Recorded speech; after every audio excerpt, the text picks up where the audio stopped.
Have you ever pondered why people across different religions abstain from food, sometimes even water, for certain periods of time? The act of fasting, a deliberate abstinence from sustenance, is a profound practice found in various religions worldwide. It's not just about a physical act of self-denial, but also a spiritual journey, an inward expedition towards self-discovery, discipline, and divine connection. Let's embark on an enlightening journey into the fascinating history of fasting, starting from its earliest practices. Dating back to around 2000 BC, Judaism stands as one of the earliest religions practicing fasting. Fasting in Judaism is deeply rooted in the tradition and often observed during solemn holy days.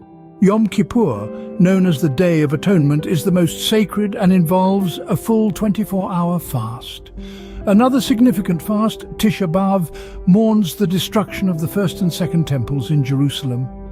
Transitioning to Christianity, the practice of fasting takes a slightly different form. During the season of Lent, Christians often fast or give up certain luxuries to replicate Jesus Christ's sacrifice and withdrawal into the desert for 40 days.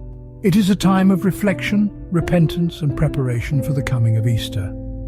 While both religions use fasting as a spiritual tool, the practices differ in their observance and significance. Nevertheless, they share a common thread of self-reflection and atonement. From the ancient times of the Old Testament to the teachings of Jesus Christ, fasting has been a spiritual tool for self-reflection and atonement. Fast forward a few centuries, and we encounter fasting practices in Islam, Hinduism, and Buddhism. Islam observes Ramadan, a month of daily fasting from dawn to sunset. This rigorous practice cultivates self-discipline and empathy for the less fortunate. The fast is broken each day with a meal called iftar, a time for community and gratitude.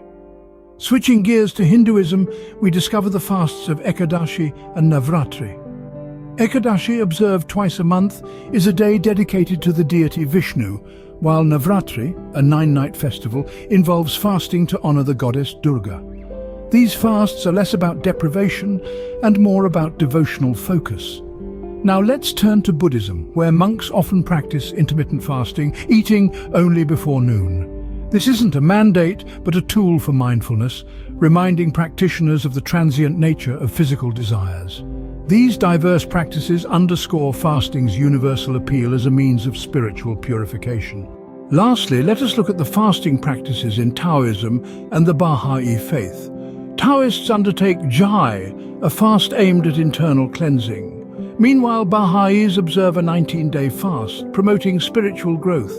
From the east to the west, fasting transcends geographical and cultural boundaries. In essence, fasting is a universal practice, deeply ingrained in various religious traditions.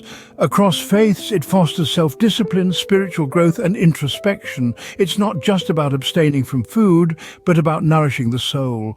That indeed is the true essence of fasting.